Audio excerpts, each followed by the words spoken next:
Hello guys! Welcome back again to our channel. For today's video guys, we're going to the temple of Sri Swaminarayan Mandir, located in sa Chino Hills, California. This Indian temple, they call it peace, love, and harmony. So ini siya ang guardhouse, which the guardhouse will instruct you what to do. And by the way, free entrance ini siya, free parking, and the parking area is located in the right side. Okay, and open sila gali Monday to Sunday from 9 a.m. till 7:30 p.m. Okay, so amo ini siya ang pinaka-main. So we're going now sa main entrance, which is the visitor center. And alright, ari na kita, masulod kita sa ilang visitor center. Okay, amoy ni siya ang visitor center. Arada si Gob kag si Mayura. So the lady will instruct you what to do. And she's gonna give you the flyer para may guide ikaw. So picture time na kami mga guys. Okay, so that's how it looks like inside the visitor area.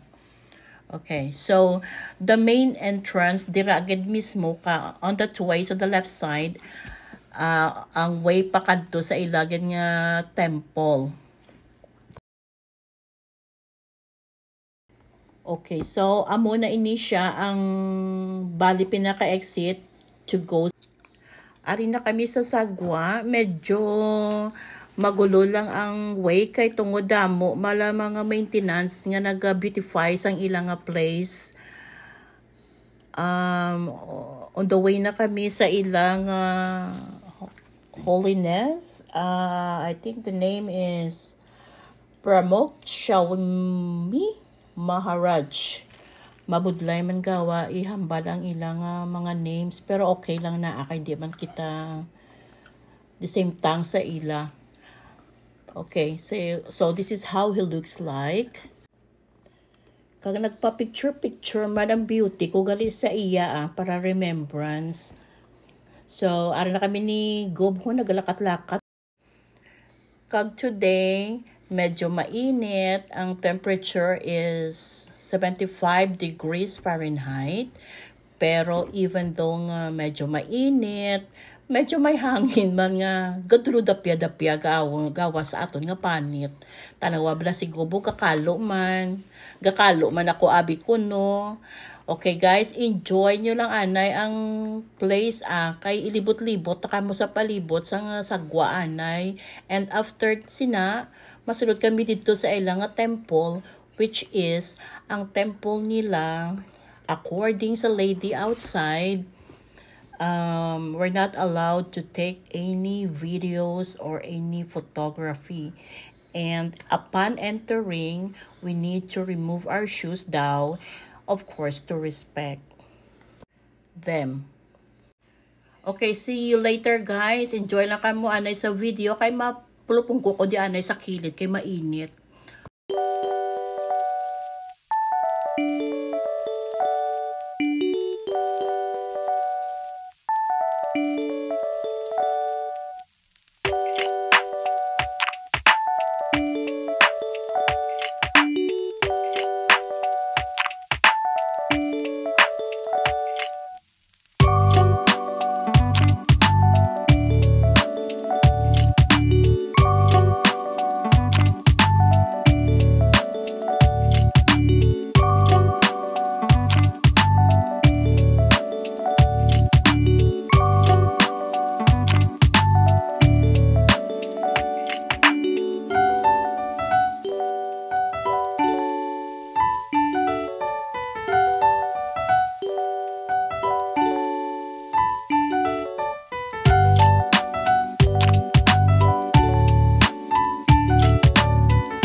Now, pasaka na kami guys sa temple. So, I don't know kung how many steps ini, pero wala na ako na shoes. And, baka kapoy ba? Sige ba? Sige. Saka ba day? Kapoy? Doda, sigawa kung steps da mo. Okay, so, ara na kita sa babaw. Okay, so, amoy na ang front niya or how it looks like. Amoy na ina siya. So, tanawan nyo bala ang mga eskultura nila which is very unique. And na-amaze gid ako sa place. Look, so that's 71 freeway in front. So, in front of 71 freeway, ina siya, ang Chinuhi, ang temple. So, that's the main door. And, syempre, libot-libot man ang akong nga beauty, anay, dira. And look how the beautiful their ceilings are. Very unique gid ang mga carvings. And, na-amaze gid ako sa place. Very beautiful gid. Wala gid ko ka-expect nga amog inigali ka nami. And guys, I'll stop here muna ha. Kaya nga, hindi na kami allowed mag-take sang video or any pictures. See you later. Okay, guys. So, it's time for us to go home na. And by the way, ang sa sulod gali, wow, very nice gid katama. I can't explain, but then it is a very beautiful place indeed. So I need to say bye-bye na, and thank you for watching our channel. See you next time. Please like and subscribe and hit the notification button. Bye-bye.